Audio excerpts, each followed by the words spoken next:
स्वागत करते हैं आपका हमारे चैनल के अंदर।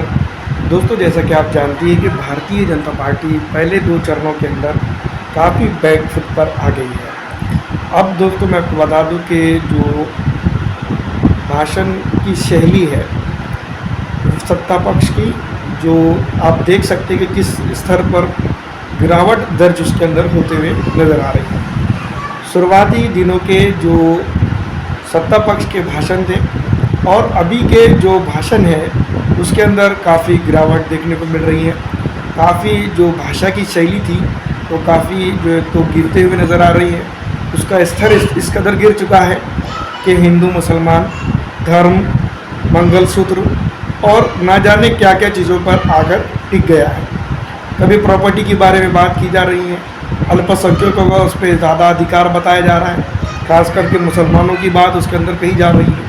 ये तमाम तर चीज़ें एक तरफ इशारा कर रही है कि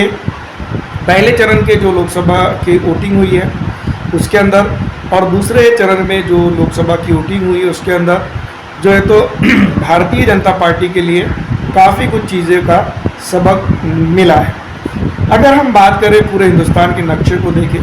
तो मैं आपको बता दूं कि नॉर्थ ईस्ट को हम असम को छोड़ देते हैं, असम के अंदर कुछ सीटों के ऊपर भारतीय जनता पार्टी वाकई में जो तो वापसी कर रही है, लेकिन नॉर्थ ईस्ट की तमाम स्टेटों के ऊपर अगर हम फोकस करें तो भारतीय जनता पार्टी के लिए सिरदर्द के अलावा वहाँ पर कुछ भी बनता हुआ नज़र नहीं आ रहा है। ये एक बड़ा हिस्सा है भारत का जहाँ पर जो तो भारतीय जनता पार्टी बैकफुट पर नज़र आ रही है। दूसरी तरफ अगर हम बात करें साउथ हम अगर रीजन को काउंट करें, तेलंगाना, आंध्रा, तमिलनाडु, केरल और कर्नाटक, तो इसमें कर्नाटक की अनेक जगहों को छोड़ दिया जाए तो भी जेडीएस के चलते जो है तो फंसते हुए नज़र आ रही है भारतीय जनता पार्टी। इस साउथ के अंदर भी जो तो भारतीय जनता पार्टी की दाल फिलहाल गलते हुए नज़र नहीं आ रही है। तो अगर देखा जाए 2 बड़े हिस्से हैं भारत के, एक नॉर्थ ईस्ट है, वहाँ सीटों की मात्रा कमी ही क्यों ना हो, लेकिन जो है तो साउथ के अंदर कर्नाटक को अगर छोड़ देते हैं, उधर असम को अगर छोड़ देते हैं तो यहाँ पर जो तो भारतीय जनता पार्टी फंसते हुए नज़र आ रही है। तो मैं आपको बता दूं कि जिस तरह से जो बैकफुट पर आ चुकी है भारतीय जनता पार्टी जिसको हम कह सकते हैं, दूसरी तरफ मैं आपको बता दूं कि भारतीय जनता पार्टी जो कर्नाटक के अंदर प्रचार हुआ, जेडीएस के नेता के ऊपर जिस तरह से एलिगेशन लगे हुए हैं उसको लेकर अगर देखा जाए तो विपक्ष पूरी तरह से आक्रामक भूमिका निभाता हुआ दिख रहा है और सत्ता पक्ष को लेकर, खास करके प्रधानमंत्री नरेंद्र मोदी को लेकर जो तो काफ़ी जो तो आक्रामक हो चुका है।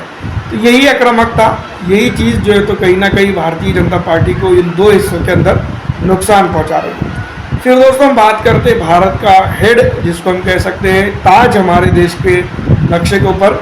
कश्मीर, लद्दाख और ये इलाकों के अंदर, चाहे वो हिमाचल ही क्यों ना हो। हिमाचल के अंदर दोस्तों कुछ दिनों पहले अनुराग ठाकुर को लेकर कांग्रेस काफ़ी सक्रिय हुई थी और अब मैं आपको बता दूं कि जो है तो कश्मीर के अंदर जिस तरह से जो एरिया है, एक बड़ा एरिया जो फिलहाल जो तो मैं आपको बता दूं कि जहां पर कई अरसे से जो तो राष्ट्रपति शासन है हमारे इसमें, तो वहां पर जो तो मैं आपको बता दूं कि भारतीय जनता पार्टी की दाल गलते हुए नज़र नहीं आ रही है। दूसरी तरफ लेह का और लद्दाख का जो बड़ा एरिया है, जो ज़िले हैं जिसको हम कह सकते हैं जहाँ पर जो है चुनाव होने हैं, वहाँ पर मैं आपको बता दूं कि भारतीय जनता पार्टी को टक्कर की जो तो भिड़त देखने को मिल रही है इंडिया गठबंधन के द्वारा। तो कश्मीर का जो एरियाज़ है वहाँ पर पंजाब को भी हम इसके अंदर काउंट कर लें तो यहाँ पर पूरी तरह से मैं आपको बता दूं कि भारतीय जनता पार्टी जकड़ी हुई नज़र आ रही है। दूसरी तरफ हरियाणा के अंदर उतरते हैं अगर हम, पंजाब से हरियाणा के अंदर, तो हरियाणा के अंदर बहस कुछ जगहों को छोड़ दिया जाए तो काफ़ी अच्छी टक्कर यहाँ पर हो रही है। दिल्ली के अंदर मैं आपको बता दूं कि अगर दिल्ली का प्रदेश अध्यक्ष कांग्रेस के भले ही जो है तो इस्तीफा दे चुका हो, लेकिन यहाँ पर आम आदमी पार्टी ने काफ़ी अच्छी तरह से मोर्चा संभाला हुआ है। तो पंजाब, हरियाणा और दिल्ली, कश्मीर और लेह लद्दाख को अगर ऐसा काउंट किया जाए तो एक एंगल बन चुका है जिसमें जो तो भारतीय जनता पार्टी के लिए काफ़ी मुश्किलें बन रही है। इम्पॉर्टेंट मैं आपको बता दूं कि कहाँ पर भारतीय जनता पार्टी के लिए इम्पॉर्टेंट रोल जो है तो बनता हुआ नज़र आ रहा है। एक है गुजरात के अंदर, दूसरा है दोस्तों मैं आपको बता दूं कि सीधी तौर पर अगर हम बात करें तो मध्य प्रदेश के अंदर कुछ जगहों पर अच्छा परफॉर्मेंस है, उत्तर प्रदेश के अंदर कुछ एक जगह पे अच्छा परफॉर्मेंस है। तो ये जो चीज़ें हैं यहाँ पर ज़ाहिरी तौर पर ज़्यादा सीटें हैं, लेकिन यहाँ पर अगर देखा जाए तो पूरी तरह से अगर कभी इंडिया गठबंधन गुजरात के अंदर और राजस्थान के अंदर अगर मेहनत कर जाता है तो यहाँ पर ज़रूर भारतीय जनता पार्टी के लिए बड़ी परेशानी का सबब वो बन सकता है। मध्य प्रदेश की अगर बात की जाए तो मैं बता दूं कि कुछ नेताओं के ज़रिए, यानी कि कांग्रेस के नेताओं के ज़रिए सोच और समझ कर बयानबाजी करनी होगी। अगर नहीं करते हैं तो नुकसान ज़रूर उठाना पड़ेगा। महाराष्ट्र की अगर बात करें तो मैं आपको बता दूं कि महाविकास आघाड़ी की अगर हम बात करें तो मैं आपको बता दूं कि शिवसेना हो, राष्ट्रवादी कांग्रेस हो या फिर जो तो इंडियन नेशनल कांग्रेस पार्टी हो, ये तमाम तर पॉलिटिकल पार्टीज़ जो तो एक दूसरे के सामने तो ज़रूर दिखाई दे रही है, लेकिन कहीं ना कहीं मुस्लिम यहाँ पर उनसे नाराज़ चलता हुआ नज़र आ रहा है। तो इनको मनाने के लिए चाहे एक दो सीट जो तो यहाँ पर अगर वो दे देते तो काफ़ी कुछ चीज़ें यहाँ पर भी हो सकती थी। तो सीधी तौर पे एक जो है तो एंगल बन रहा है, जिसको लेकर जो है तो मैं आपको बता दूं कि अगर हम डीप स्टडी करें तो भारतीय जनता पार्टी के लिए फ़िलहाल इस बार लोकसभा चुनाव काफ़ी मुश्किल भरा रहता हुआ दिखाई दे रहा है 2 चरणों के बाद, जिस तरह से जो है तो ये चीज़ें हो रही है। तो दोस्तों ये तमाम तर चीज़ें समझ चुके हैं, क्योंकि साउथ के अंदर अगर हम देखें तो भारतीय जनता पार्टी के अपोजिट में सत्ता पक्ष यानी विपक्ष यानी कि इंडिया गठबंधन काफ़ी मजबूत है। उड़ीसा रह जाता है, झारखंड रह जाता है और वेस्ट बंगाल रह जाता है। वेस्ट बंगाल के अंदर तो ना ही कांग्रेस मजबूत है और ना ही बीजेपी उतनी ज़्यादा यहाँ पर मजबूत है जितनी होनी चाहिए। यहाँ पर टीएमसी मजबूत है और टीएमसी फ़िलहाल जो तो अपने मफाद ही क्यों ना हो या फिर जो तो अपना ही चलन क्यों ना हो, अपना प्रेशर ही क्यों ना हो, वहाँ पर वो बनाकर अच्छी तरह से रखी हुई है। तो यहाँ पर लेफ्ट का भी टीएमसी का भी काफ़ी अच्छा होल्ड नज़र आ रहा है। उड़ीसा के अंदर क्या बात की जाए तो बीजेडी बीजू जनता दल यहाँ पर एक मजबूत स्थिति में अभी भी है और यहाँ पर की जनता जो है तो अच्छी है, उनके साथ खड़ी हुई है।